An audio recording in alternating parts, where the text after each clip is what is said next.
Okay, my friends, I just woke up from a nap. I'm very tired. I would have gone back to sleep, but Hope has done her thing. So it's time to figure out what we're going to do here. I have a plan to make 2 loaves. I'm going to make an original and a jalapeno cheddar. I have a bowl of jalapenos cut up, ready to go over here. I have shredded some cheese. I just bought a block of cheese from the store and I shredded it. I was going to use my KitchenAid to shred it, but I have this whole like, if I can do it, anyone can do it attitude about it, so I used a little hand thing. But I've got that all shredded up. How do we know that bulk fermentation is complete? How do we know that we're ready to move on to the shaping stage in sourdough? This is a really good example. This is a jiggly dough. It pulls away from the sides very nicely. I see some bubbles on the top. It's risen to the top of the bowl, which is kind of my marker also, because I've cooked with this bowl before. I made 2 loaves in this bowl and I know that's going to pop the lid when it's done, usually. So I'm just going to, I'm not even going to flour my surface. I'm confident in my dough. I'm just going to turn it out. I'm going to let it fall out. See how cleanly that came out of that bowl? I have not done anything to that, I promise. That is still the dirty bowl that I used from this morning. It's not really dirty, but it's, you know, it's still got dried flour around the rim from when I was making it this earlier. So this is going to be 2 loaves. So I'm just going to eyeball it because, let's be honest, I'm not going to be bothered to weigh it. I'm just going to eyeball half and just go from there. This is another great use for this thing. I've used it a few times with these 2 loaves. I think you've seen all of that. Oh, and after my last video where we did some shaping, I just did 1 more set of coil folds. I felt like she was pretty good after those slap and folds. I kind of overworked her and I felt like she wanted to be left alone. So that's what we've done. Here, I'm going to probably do just a brief pre-shaping on these 2 loaves because we're wanting to stick. So sometimes loaves are sticky. You just, when you're working with it, you touch it, you peel away. You just peel your hand away really quickly. If you touch it for a long time, it's gonna want to stick really bad. So just use short, quick movements. I'm just gonna do, this is, some people call them candy canes, push and pulls, whatever, it doesn't really matter. I'm just gonna go like this. It's gonna create a little bit of surface tension and it's gonna make it so my dough is like, I can leave my hand on it and it's not gonna try to stick to me as bad as before. Bubbles, you can mostly leave them alone, but if some giant bubbles rise to the surface, you're welcome to pop them like I do because I have ADHD. I'm gonna do the same thing here. Just make my dough a little bit more manageable. Just some pushing and pulling, that is all very easy. Not that difficult. I'm not even gonna let them rest because I don't wanna have to try to figure out how to put 2 videos together yet. So, I got this big bubble right there. I popped that like, like is it? Okay, so I have 2 bannetons ready here. I've floured them. I do have rice flour, but I floured them with all purpose because a lot of people just starting out, they're not gonna have rice flour. I didn't for the longest time, and it's even a little bit hard to find where I'm at. I'm in the Midwest, and it's kind of hard to find rice flour, so I'm not gonna mess with it. I have my loaf over here. Excuse me. I'm gonna flip her upside down because that's how we're gonna work with her. I usually, to get her a little bit laid out a little bit flatter, you can kind of go like this, let it use gravity to do the work for you. I'm not going to laminate. I think that lamination, you're just taking air out of your dough and doing that, unless like the inclusion loaf will laminate a little bit there. But really, I'm just going to fold it over,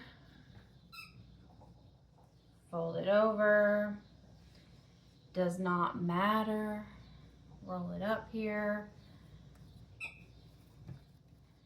close our sides up, do our little candy canes like we were doing. Oh, and I popped a little bit right there. That's okay. We're creating a lot of really good surface tension here, and this dough I fell asleep on, so we're hoping for the best. All right, I'm going to plop this one down in a banneton. We can stitch that up later because she's feeling grumpy, so we can stitch that up when we're finished with our other loaf. It'll be fine. We'll set it to the side. It'll be fine. Look how jiggly and happy she is, though. That's going to be a beautiful loaf. Okay, we have our jalapeno cheddar loaf. Again, flip it upside down. This one, I want to try to extend my dough a little bit further. Extensible dough just means that like the gluten will let you kind of stretch it and it won't snap like a rubber band. It'll stretch out and it won't break. So I want to try to coax it to lay a little bit, don't do that. Coax it to lay a little bit flatter for me because I have some jalapenos and some cheddar that I painstakingly cut and shredded to stick in here.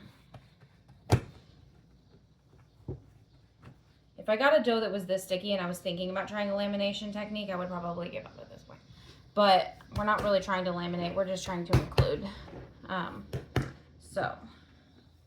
But this is a sign to me that like this dough doesn't want to be laminated. We've already got, like, we're gonna have a breach.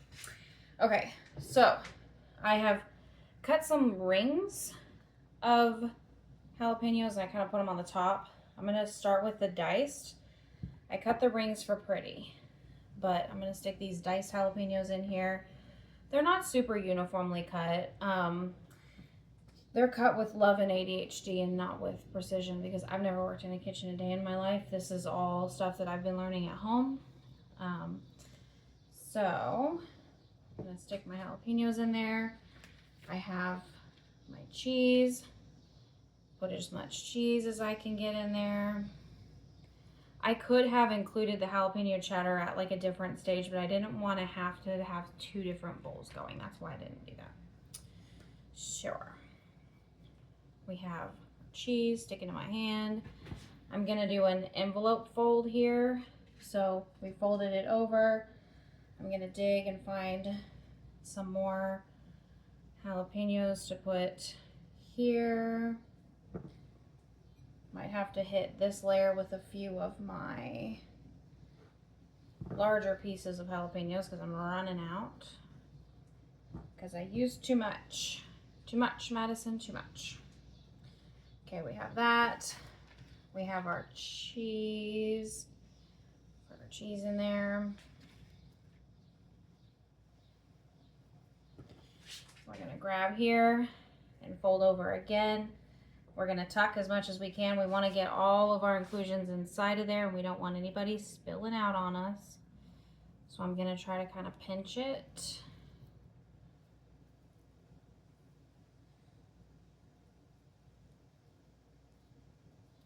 Try to make sure that we get it sealed up in there as well as we can. I'd like to put a few more in here. I'm worried that I'm overstuffing her. So I'm gonna save the pieces that I have left. I can scrape this plate for whatever remnants of cheese I have left. I tend to overdo it, so I'm trying hard not to do that. This dough looks to me like, yeah, we're gonna roll it this way. We're just gonna roll, oh, that's a seed. Nobody wants a jalapeno seed in their loaf. I'm gonna roll it up, oh, and I'm going off frame. I'm gonna roll it up here.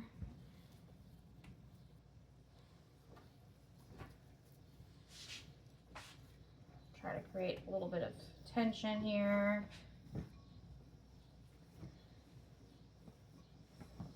We have a breach on the bottom,